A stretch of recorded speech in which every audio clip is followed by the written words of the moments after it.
He had this saying that said, everything that happens in baseball happens in life, everything that happens in life happens in baseball. And in baseball, somebody would hit a home run, watch the home run go over the fence, and think this is my Sports Center moment. And then they run around the field and it's all about them.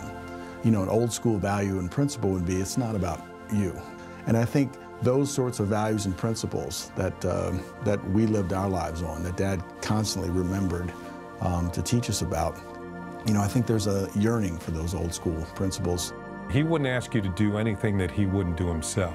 So I can recall the base running drills. He'd be the first one around the bases, taking proper leads, how to watch the pitcher and when you take your lead, sliding in the bases. Nobody wants to do sliding drills, but he would do them first. He just looked at me, he goes, "It's only one game." I said, it was a nice win, but it's only one game. We got to go get him tomorrow. I just go, wow. That's a mentality that when you're a young guy, you're just in your first couple of years in the big leagues, all you're dreaming about is getting to the World Series, winning a pennant race. That's all we can think about. But now as a coach, as a leader, as an influence on the younger players, I just looked over that day, and when he told me that, I go, yeah, you're right. He had a saying, great to be young and an Oriole. I never dreamed of playing for anybody else. When you put in work, you should expect some kind of success. And it was about carrying yourself in the right way. You don't go out and do a lot of talking. You just, go about doing your business. We had discussions about the game itself and how games might have turned on one little play here and there. And he was, you could tell that he was totally into every single pitch, because something you might have overlooked, he would bring up, how one thing had led to another during the course of the game. I know that when he was not feeling very well there at the end, me and Doug DeSensei went to visit him in the hospital. And we were getting a little grief on entering, and he could hear the voices. He knew, let my sons in here.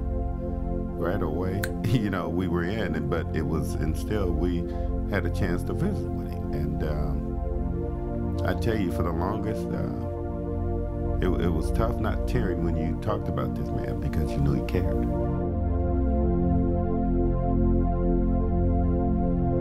What you did on a baseball field, you would have a way to do in life. During the course of a ball game, everybody must work together to get something accomplished. So just the way he handled himself and how he carried himself, translates into what we do now. There's instant leadership that comes out from certain kids that you see on a baseball field now.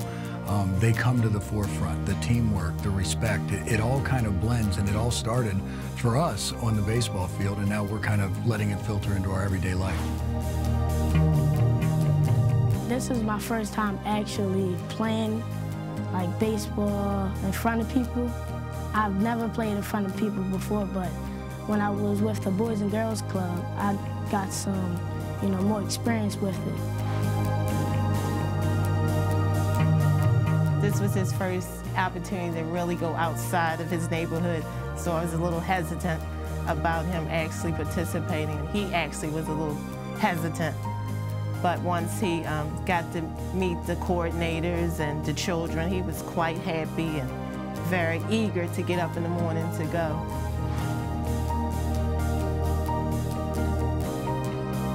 The purpose for the young men are to develop them into men, how to be valuable citizens and to be able to get along with other people. Basically, when you have an opportunity to do something, you need to just try it. Even though if you're not good at it, just try to do it.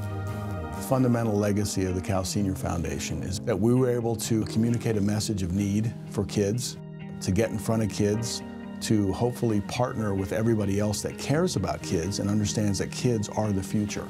So I think the legacy would be that we were somewhat the glue that started to glue together a lot of people who care about kids.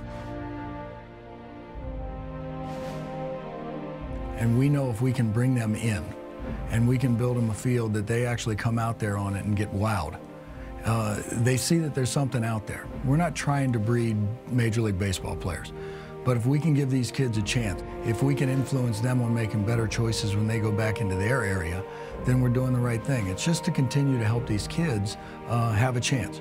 And if we can show them that there's still people out there that care and we can influence their decisions, then we're doing a good thing.